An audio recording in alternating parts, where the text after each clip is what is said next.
I've literally stopped going to Google for a lot of my searches, and I go to ChatGPT, and it's not even the generative part, it's the contextualizing of the knowledge that exists across the internet. Cash flow? Cash flow? Did you clear your cash flow? You know, what's so funny is I get we're in the services space, my business, and we do a lot of partnerships with platform companies and SaaS companies. So I'll get this all the time. They'll say, "Hey, we use this tool, Crossbeam. I don't know if you've ever heard of it before. To like match up our CRMs." And I'm always like, "Yeah, I think I've heard of Crossbeam before."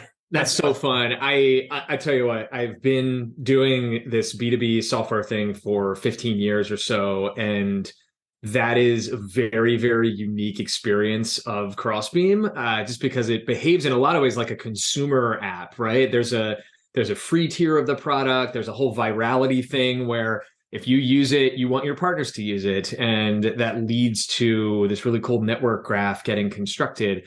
And it is kind of funny. Like, I can go to tech conferences and wear a Crossbeam shirt and get pulled to the side by every other person that walks by, because it's just so incredibly widely adopted at this point. And at my past companies, it was much more, if we can get 200 enterprise customers in the life of the company, we've built something substantial. The price points were really different, but Crossbeam, we're at over 12,000 companies on the platform now. And it's a very different sphere of awareness that exists for the product. And to be honest, it's a lot more fun doing it that way.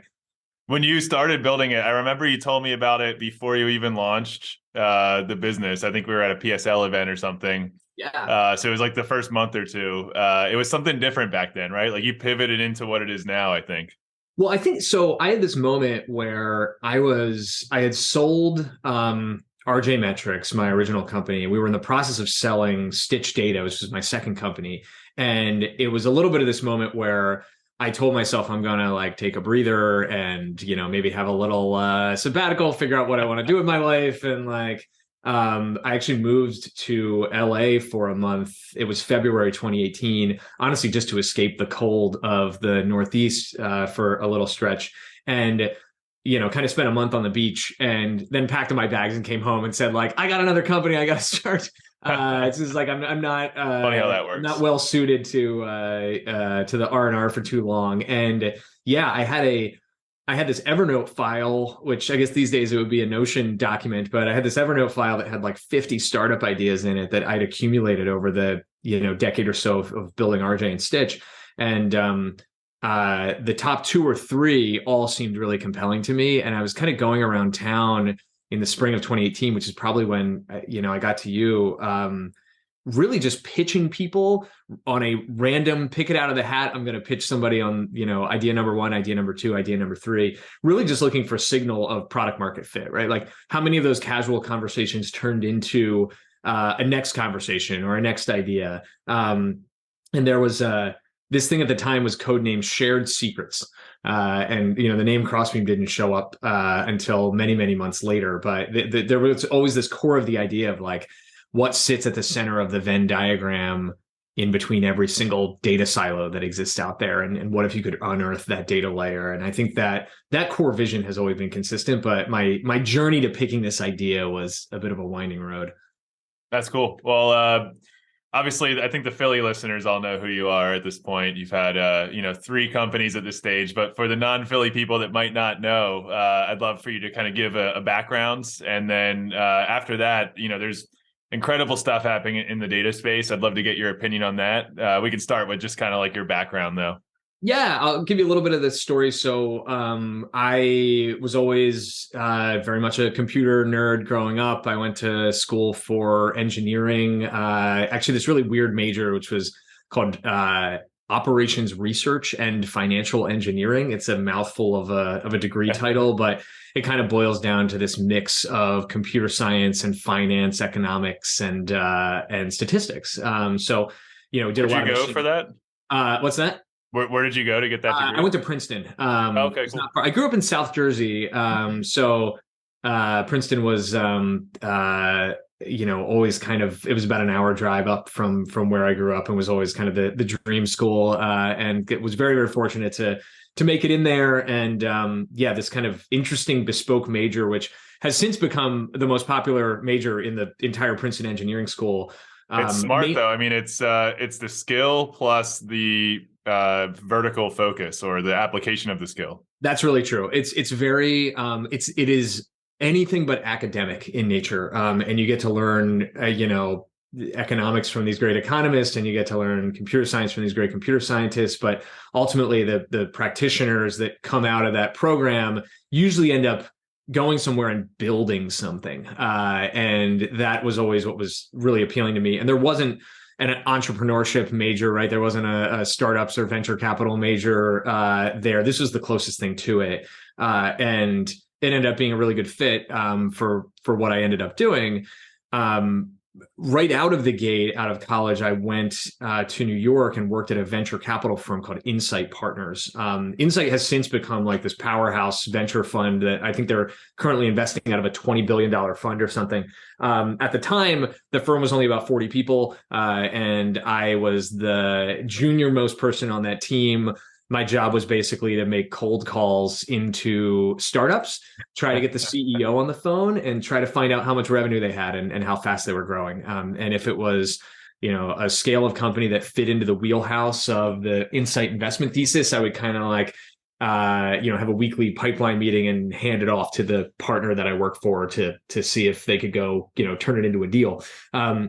It's kind of like the inverse of the traditional venture capital model you'd think of, right? You think of a VC and they've got startups lined up around the block, like Shark Tank style, bringing the business plans and ideas, hoping to get capital. At Insight, we were trying to give money to the companies that didn't want it or didn't need it, right? So it kind of, it made Insight a very, very successful firm because it got very smart and disciplined and was very savvy about the bets that it picked and how it put its money to work. But a side effect of that is that you kind of have to actually do demand generation. And for people familiar with, how a software company might work, my job was basically the equivalent of being an SDR, right? Like an outbound sales rep who was drumming up new leads and new business for the people actually closing the deals. So that was actually a really important experience for me, not just to learn about the venture capital industry and how it works, and frankly, the startup and technology industry and some of those dynamics, but also just to get told no like 5,000 times a year, right? Like I was supposed to make 100 calls a week, and if you do one deal a year in that field, you're a total rock star. So that means ultimately 4,999 of the calls that you make are going to result in some kind of disappointment. And it's almost like, for kind of a nerdy engineer used to sitting in a basement writing code, it was this interesting form of exposure therapy to just persistence, finding the joy and the fun in something that ultimately is really challenging.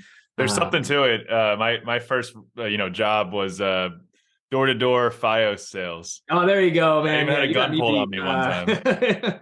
That is way more of a badge of honor than trying to sell money, which is a decidedly easier job, despite the way I describe it. Yeah, I mean that's really, I couldn't agree more, right? Like there's something to just your understanding of humans and human nature, right? Like having a sales job in whatever form it takes, I think is something is a bit eye-opening and kind of preps you for what's next. But yeah, on the, so that was 2006, I graduated college. So I was at Insight for 2006, 2007 into early 08, and always wanted to start a company. That was part of why I went the venture route to begin with. And while working at Insight, I just realized that many of the companies, even the most interesting ones and the smartest, most savvy ones Insight was working with, were kind of working in a suboptimal way when it came to using data to run their business, right? You'd have like an e-commerce company that has millions in revenue and millions of paying customers, but isn't necessarily looking at things like customer lifetime value or cohort analysis, or like deeply understanding who their most valuable customers are and where they come from and how to get more of them. A lot of these businesses had just such exceptional product market fit in a particular area that they didn't necessarily need all these data optimizations to like be the thing that drove their business. But when we applied those data optimizations, it was this amazing force multiplier, right? To allow for greater scale and greater predictability and cost controls and everything else. So I had this computer science background, and I was fortunate enough to work on a few deals where I was able to apply that data knowledge to just help these companies understand the mechanics of their growth a little bit better. And that after doing it a few times, I realized that 80-90% of what I was doing was very repetitive. It was like, let me get the data from point A to point B. Let me structure that data in such a way that it can be analyzed. Let me load it into a SQL database. Let me write the queries onto that SQL database to get the consolidated data out. Let me put that in a spreadsheet so that I can visualize it. Let me put the visuals into a PowerPoint deck so we can tell a data story around it. And let me distribute it to stakeholders. If you think about that whole process, all of that is really just like the scaffolding around analysis, right? The little piece in there, it was like, okay, let's write that SQL query so that we can do the analysis. Maybe that requires some like technical skill. The rest of it was just data pipelines and warehouses and visualization platforms and data organization and business logic and data modeling, which are repeatable, right? But there didn't appear to be a software product out there that was doing that in kind of a modern software as a service cloud delivered way. And now this is 2008. SaaS wasn't even a thing. We used to call these things ASPs, application service providers, which was like any software that was kind of hosted in the web browser. And it was like what was it, like UTab or something back then, or Crystal Reports? Yeah. So like there's a whole like legacy industry around business intelligence, right? Like MicroStrategy is one of those companies, and there's a whole SAS back in the day. It's so like they've been around so long that even I am poor at like reciting who they are, because they predated even like the era of my companies by a while. But yeah, it's been like the art of doing data work is not new. I think the delivery model opportunity was new, which was, what if you could actually facilitate doing all this work through the cloud, right? And do it fully internet, so that it doesn't need to be.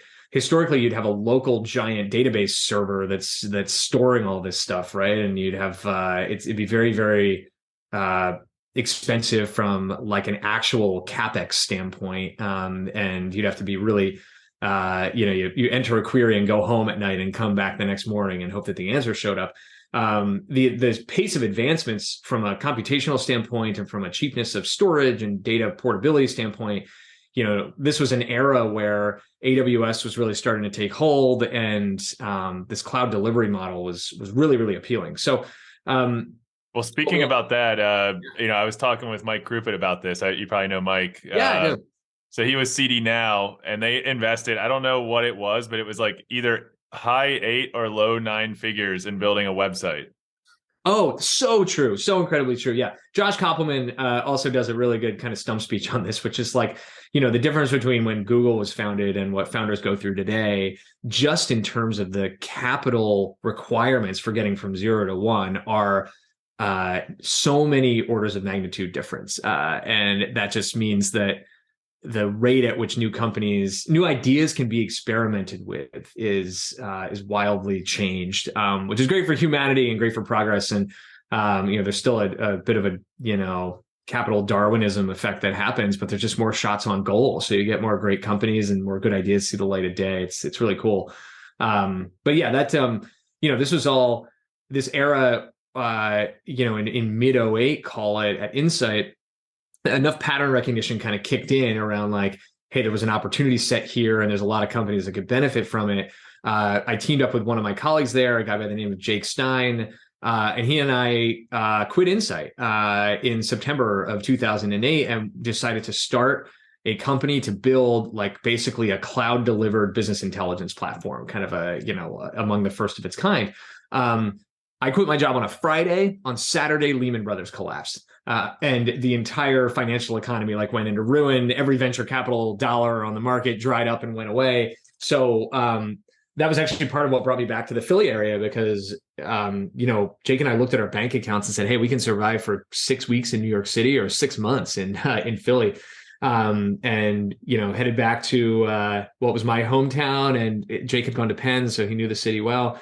And we started building this company called RJ Metrics, which was really designed to be a piece of software that runs in the cloud, where companies could connect their databases, which contain information about their customers and how they behave and what they do, And then we absorb that data, we help them analyze it, and we give them these beautiful charts and dashboards that automatically update that they can actually view in a web browser.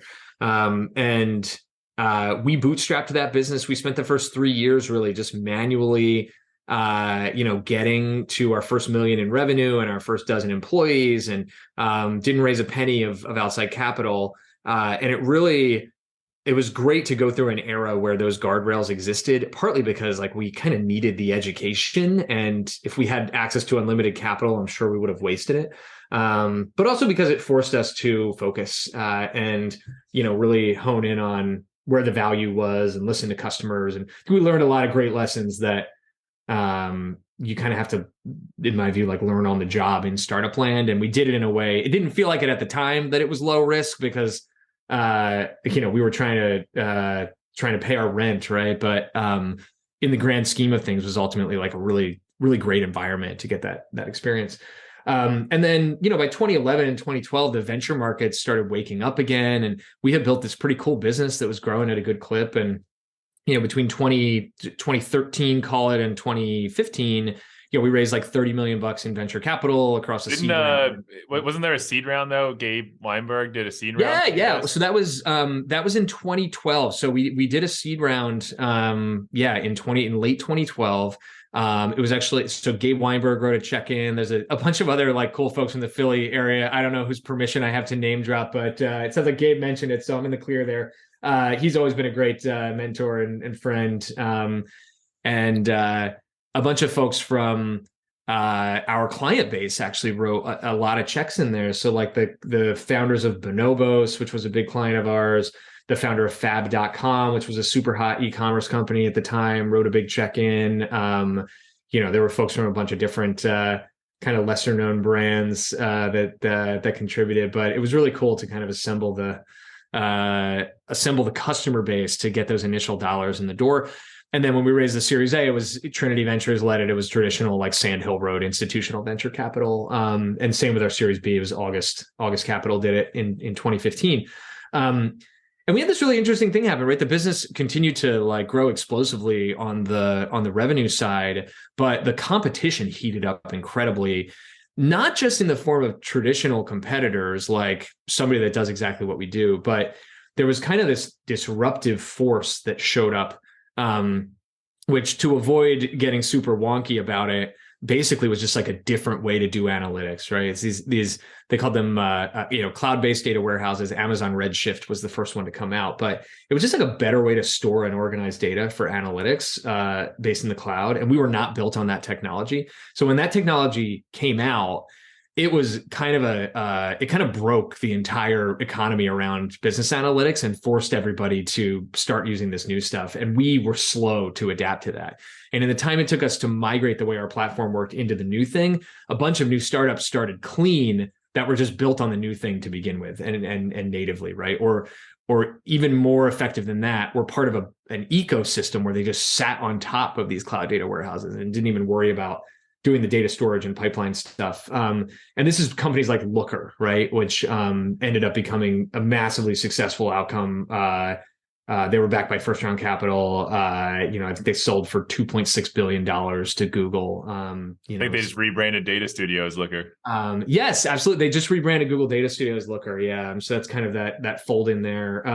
But anyway, so we were going head to head with these companies that are kind of like, we were a horse and buggy going up against the automobile. And by the time we built our own car, there was a Lamborghini out there, right? And we were able, fortunately, to have a really good outcome for RJ Metrics because we had a massive client base in the e-commerce space. So a lot of online stores were using us. And in 2016, despite all these competitive pressures and growth slowing a bit, a company called Magento, which is one of the largest e-commerce platforms, acquired us, and we were kind of folded into Magento, which very promptly after that was acquired by Adobe. So the RJ Metrics business is now like the Adobe Commerce Cloud business intelligence feature, right? It's like a lot of adjectives, but the product lives on and has a lot of customers. And some of our original team now works for Adobe and is still over in that world. Magento's had a wild run. They were like, private, then owned by eBay, and then spun out, and then acquired by Adobe. I think there might be a couple stories in the saga I missed there, probably. So many great stories. That's the the podcast interview you ought to track down, because it's kind of a Philly story too, because the part of the journey where they were owned by eBay, it was really eBay Enterprise, which was originally GSI Commerce, which was Michael Rubin's original company. Rubin now, who owns Fanatics and is a co-owner of the 76ers, and because iconic Philly guy. So Magento kind of touched that universe as well, and there were some people from that squad in Philly because of that. So it was a really interesting story. But yeah, they were an open source platform founded in Los Angeles originally, and have gone through so many machinations, but now part of Adobe and doing well in there. Yeah, we've been in the my firm's been in the Magento ecosystem for probably 6 or 8 years. I don't know. We've been doing implementations there. It's a wild product, and it's interesting what's going to change with it. What's already started to change with the Adobe acquisition. Oh yeah, so true. And this is also kind of maybe a good segue, right? I can start to fold in part of where Crossbeam, the idea even came from, because when we got acquired by Magento, I had never worked for a company with more than 40 employees, right? I came out of college, I worked at this venture firm with 40 people, and then I started my own company, and it grew to, 120 people or so before we got acquired. And so my company was the biggest company I'd ever been at. And then I got dropped into this true enterprise, right? An actual enterprise software company. They had just been part of eBay, and they had spun out of eBay. They were private equity owned. They were gearing up to be acquired by an even bigger parent publicly traded software company. I mean, this was I got to kind of see what it looks like to see scale. And what was amazing to me was I looked around, and they had a tech partner ecosystem with over 500 other applications that had built, add-ons or plugins or integrations into the Magento platform. So huge tech partner ecosystem. Then you pop your head up even more and you say, there's over 10,000 global system integrator and agency partners, right? That's you guys, right? That's the anybody who's implementing this stuff is really a last mile part of the delivery and bringing this to market and helping sell it and helping service it. And there's an entire economy built around the deployment and servicing and implementation of this Magento platform. And yet I'm a data guy, and I started asking questions like, well, you look in these ecosystems of partners, and how do you answer questions like, hey, tech partner, how many customers do we have in common, and who are they? Or, how many are your sales reps currently trying to sell to any of the same companies that our sales reps are trying to sell to in-house? How do we know we don't have some channel conflict where we're selling against each other, but we're selling the same product and we don't even know it? And the real answer, which is not specific to Magento at all, it's a universal problem, is we just don't know how to answer those questions, because it's simple math, right? Answering those questions requires drawing a Venn diagram between my data set and my partner's data set. But the only way to draw a Venn diagram is if you have all of the data from both of the circles. And that means I need to tell you who all of my customers are, or I need to tell you every single, sales prospect that's in my sales pipeline, if we want to find just the sliver that overlaps in the middle.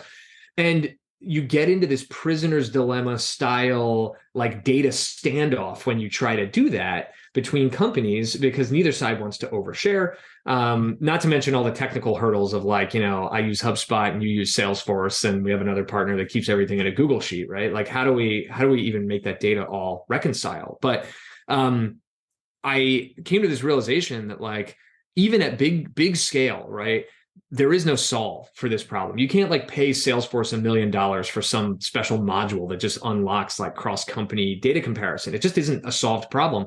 But locked up. It's weird that Salesforce hasn't implemented that. It seems like such an obvious way for them to add a feature. Yeah. So the thing that's remarkable there, and once you dig into it, it becomes less surprising, right? Is that Salesforce is not instrumented in a way that's conducive to doing that.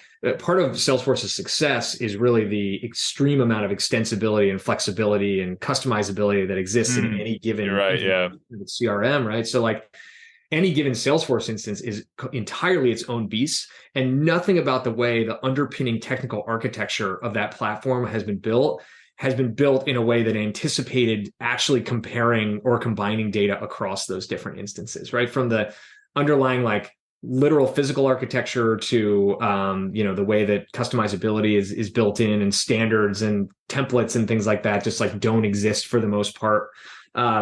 It makes it so that the fact that two companies are on Salesforce is actually kind of irrelevant to the problem solving of trying to compare their data to one another.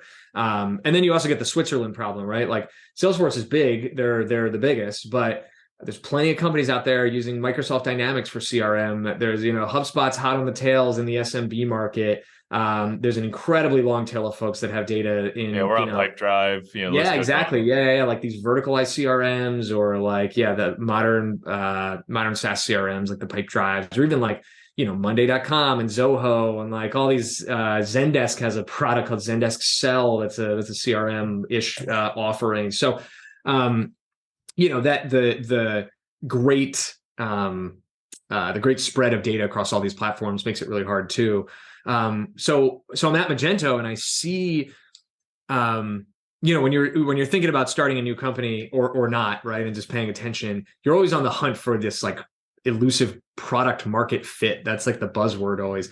And I feel like what I had in that Magento moment was half of that equation. Like I had the market, which was, look, let's not think about product and how to solve the problem for now, but let's just think about if a solution did exist, right? Like what could you do if you suddenly unearthed this data layer that had never been accessible before? That was all of the data that sits at the center of all the Venn diagrams between all the companies out there that collaborate and work together. If you could do that, the magnitude of this thing would be absolutely incredible, because you'd basically build like a meta CRM, right? That sits at a layer above any individual silo, and almost allows you to transcend the knowledge that exists across not just your CRM, but the CRMs of all of your partners, but only the data that's relevant to your collaboration, right? Where it's about companies you already have a relationship with as well. It seemed to me that you could build almost again, right, an entire economy of like networked applications on top of that data layer if only you could unearth it. And that idea went into my Evernote file, right? It just kind of said like, hey, think about this problem, try to crack it.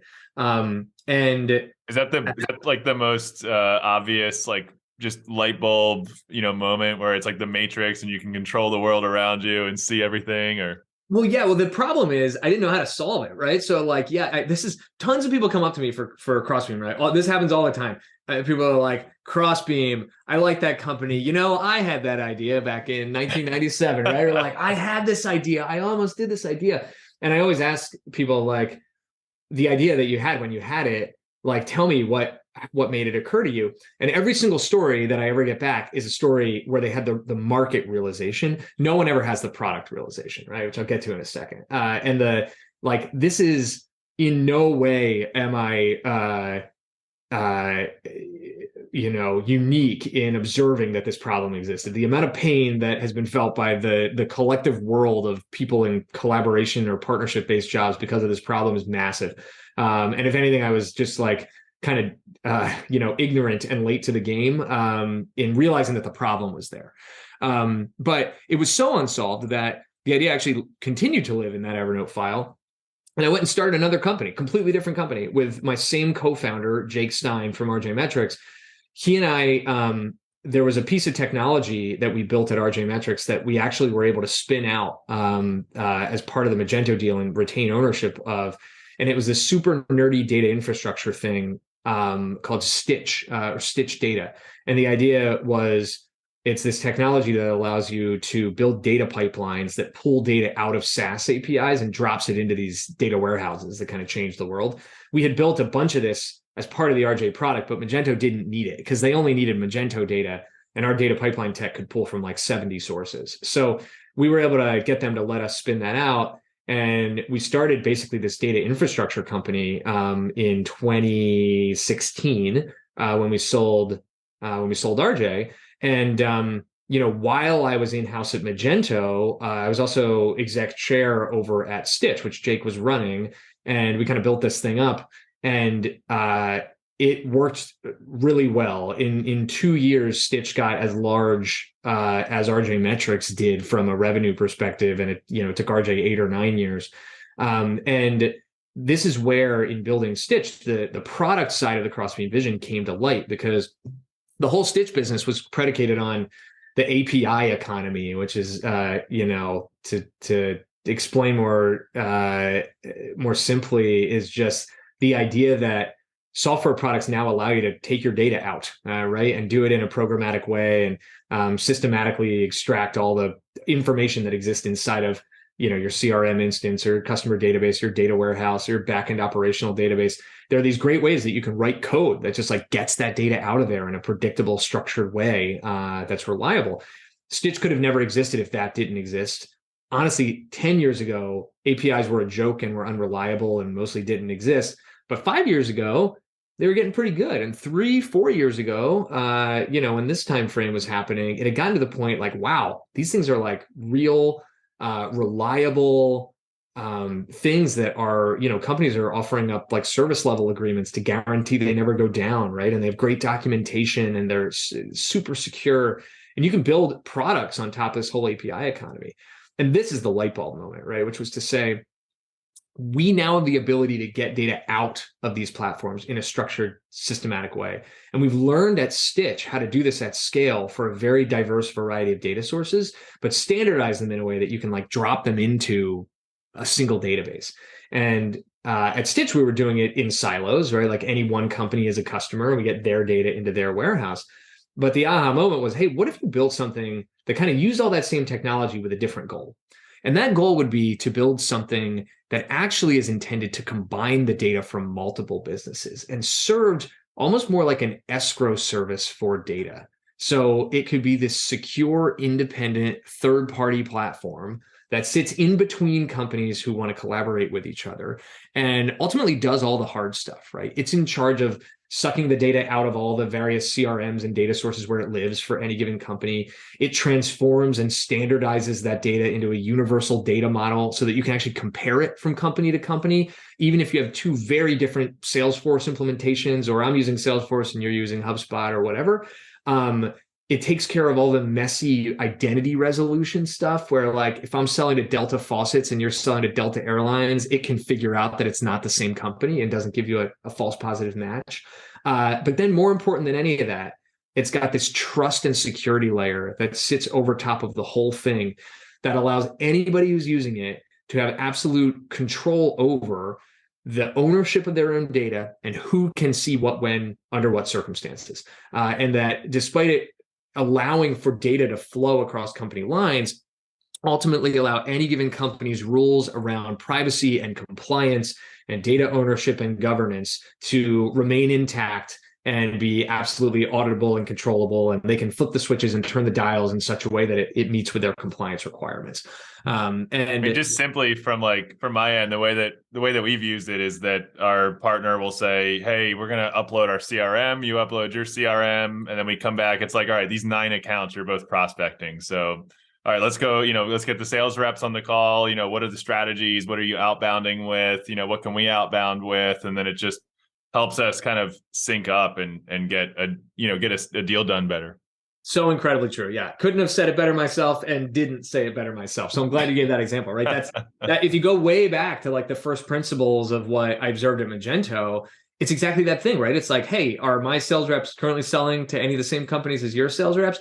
Now you can answer that, and you can turn this dial and get an answer out of Crossbeam that, depending on how you turn the dial, it could say, yes, they are, and there's 9 of them, but we're not going to tell you who. Or it can say, yes, you are, and there's 9 of them, and here's the 9. Or it can say, yes, you are, and there's 9 of them, and here's the expected deal value on either side, and here's the sales rep that owns the deal, and the extent to which you. So every time we've used it, we've always just had it show us both who the 9 are. We've never had those other things in place. I didn't even know those were features. Yeah, well, it's amazing how far you can go, because if you think about some of the use cases here, companies are using this totally internally. Like, if company A acquires company B and it's going to take them 3 years to merge their CRM systems, they'll use Crossbeam for 3 years to help their sales teams get aligned, right? So in that case, there's no data privacy or security concerns. It's all the same company with the same parent owner. It's really like this tactical issue of being able to cross-pollinate the knowledge of where there's overlapping customers or sales deals without having yet integrated your CRM systems, which can be a really hairy, long-reaching thing, right? Like we're the glue that holds integrations together, post-acquisition, but pre-integration completion. There's also a lot of cases where you've got a partnership that goes really deep, like you have a joint venture or you have this very, very complex partnership agreement drawn up with a lot of very clear rules around, collaboration and fair use. And it creates a comfort level that, allows companies to get much, much, much more open and collaborative about how and where they, explore accounts together. And they might just open up the floodgates a little more. And again, that kind of like our goal is not to decide necessarily what's appropriate. We're not the attorneys or the strategists for our customers. Our goal is to enable them to apply what's appropriate to their situation, right? And do that within the grounds of what's right for them. So yeah, really there's cool. A ton of flexibility there, and that's what's really allowed us to break into the enterprise market super well, right? So like I mentioned, there's 12,000 companies on the platform. Among them are hundreds of companies that are publicly traded, right, on public markets around the globe. We've got some Fortune 50 companies in there. And when we first started this thing a couple of years ago, like the idea that we would ever get that was almost unfathomable, because you start a company where part of the description is data sharing. And you think about that in a post GDPR, post CCPA world where, data security is paramount for everybody. Like, how will you ever get over these hurdles of compliance teams and legal teams and security teams, like really scrutinizing every single application that touches data? And the answer is you be really, really secure and provide an enormous amount of control and transparency to the people that use it and give them the power. And I think that's been from day one in architecting the platform, that's been our intent and, the way we've delivered the product. And it's why we really control the enterprise market in this entire category. That's awesome. So I want to move, like we got, 20 minutes or so left here. Yeah. I want to move into the future. So there's like a huge, set of innovations coming here in the data space, especially around ML and, OpenAI is in the news every time I open up my Google feed. I think we're like 2 algorithm tweaks away from the singularity probably at this point. You know what? Yeah, there's a lot of, these things go through hype cycles, right? And it's certainly at peak hype cycle right now. And I occasionally will think like, is this thing overhyped? And then I'll go use ChatGPT and I'll say, oh no, this is not overhyped. Like, I don't think it is. I think there's some good businesses that are going to come out of this. This is not exactly an original thought. Like a lot of people have talked about the implications for Google search, but I think it is so incredibly damning for the future of Google's traditional search business, which, by the way, is like the gateway to their entire revenue and profitability model.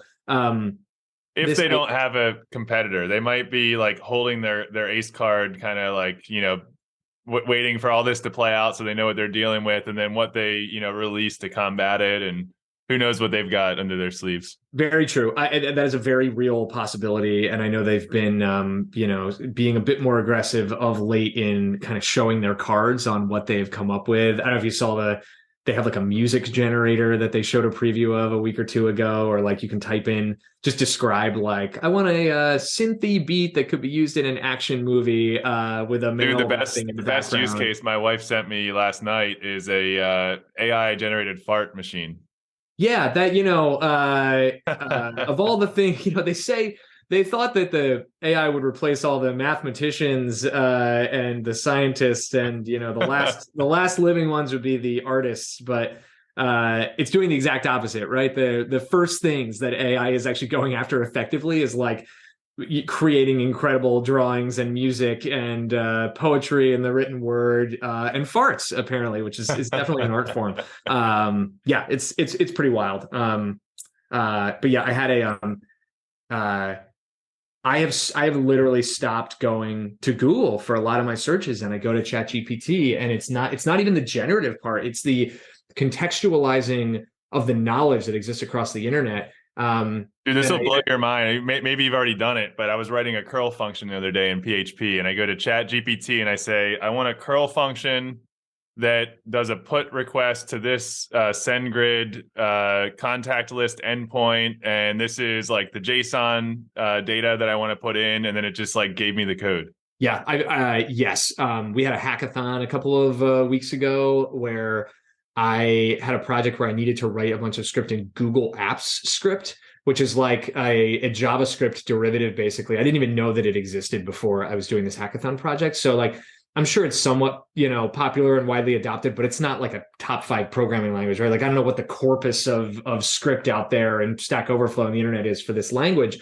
And I go to ChatGPT and I'm like, hey, I need a function in Google Apps Script that like, pulls data out of a Google Sheet and runs it through this through a regular expression that'll filter out this stuff and then puts the result in that column and then uses that to draft an email that comes out, like, describe this really complicated thing and like boom. And when I say like I copied that code in and it just ran, I'm not exaggerating. And yeah, the my software engineering days are long behind me, but the acceleration, like the GitHub's Copilot functionality, right, which is effectively, we use that. Our best engineers are reporting, and we're seeing that it's doubling their output. I believe it. I 100% believe it. And for a not good engineer like me, I think it's a 10x multiplier, because the amount of trial and error and debugging and like just learning by Googling Stack Overflow and tinkering.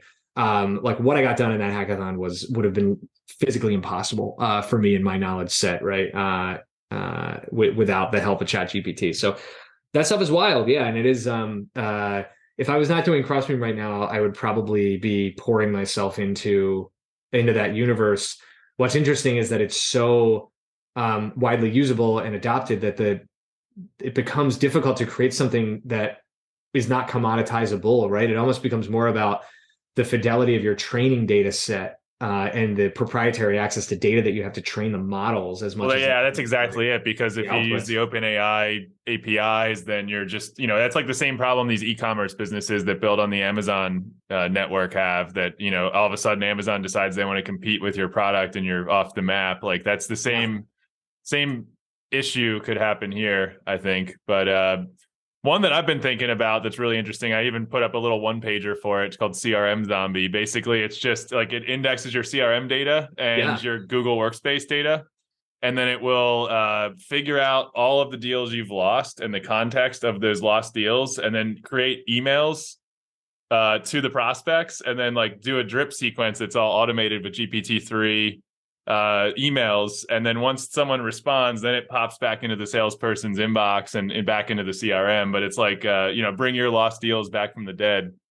So Dude, I've been what are you doing Magento implementations? That sounds like a business. It's like that's really cool. I've actually been wondering if you watch, right, like Intercom just a day or two ago announced a bunch of like GPT-3 enabled AI generative like text responses within like Intercom chatbots, and like this stuff is showing up inside of basically any of these like B2B SaaS platforms that involve communication between customers, and I'm sure we both know Rick Nucci over at Guru, right? You think about their business, it's like one of the first ones that comes to mind for me. These like internal knowledge base kind of battle card documents that like very often are translated into communications for CS or for sales. Like, yeah, we just had drinks at Time the other day, and we were literally talking exactly about that. Yeah, like I feel like I don't know anything, from the inside there, but I feel like there's some pretty cool stuff that they'd be situated well to do. But then it raises this question of like, is this technology going to be something that becomes a moat for incumbents who can implement it quickly on top of their existing network effects, or is it actually a disruption point where like people can build completely new ideas about how to tackle these problems that disrupt the incumbents? And I honestly don't know, but frankly, the points I've seen put up on the board so far have been incumbents like entrenching themselves, getting back to the point of like creating new stuff, very heavily commoditized. But if you have a proprietary data set or network effect inside of your business and you can layer this on top, it actually digs the moat deeper.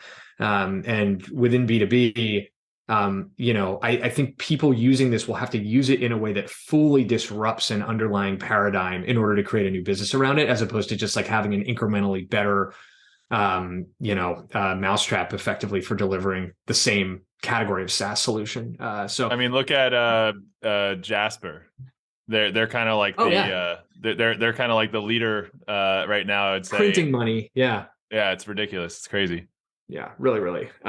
So yeah, it'll be interesting for businesses like that, right? It'll be interesting to see what the fate of it is in 5 years, right? Because it's like doesn't seem non-replicable, but I think they had a really awesome approach and were a couple of quarters ahead of the pack on implementation and user interface and go to market and just like kind of were the first in a gold rush, right, to actually strike gold, and seem to be doing a great job of keeping that rolling. I mean, if I was them, I'd definitely be taking a secondary, but yeah, or just there's so much. Yeah, they're probably kicking off so much cash to the bottom line. They could their business generates a secondary every quarter right now. It's really, really exciting. Yeah, it's cool. Well, anything else you want to plug? Anything with your businesses or before we hop off here?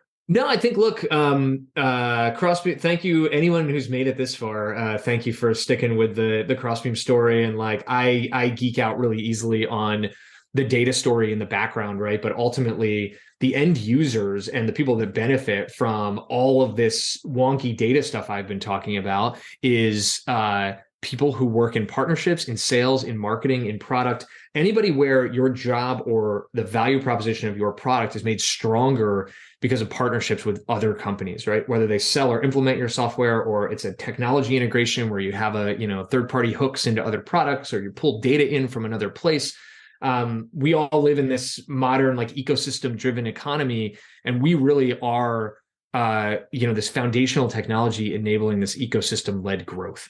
And it's free, by the way, to sign up and get on the platform and connect your data and connect with partners. We only charge you when you try to push it back into your CRM systems or like operationalize it in some way. So a lot of the stuff that Brian described is all stuff that you can experience right in the free product. So if you're not on Crossbeam yet, go sign up. If you are, bring a friend and get them on there and show them how it works. I think we're still very much in the early days of unearthing the value story here, and we appreciate the whole Crossbeam community pushing it forward with us. Nice, Bob. Thanks for coming on, and good catching up with you. Cool, as always. Been a pleasure. Cash flow? Did you clear your cash flow?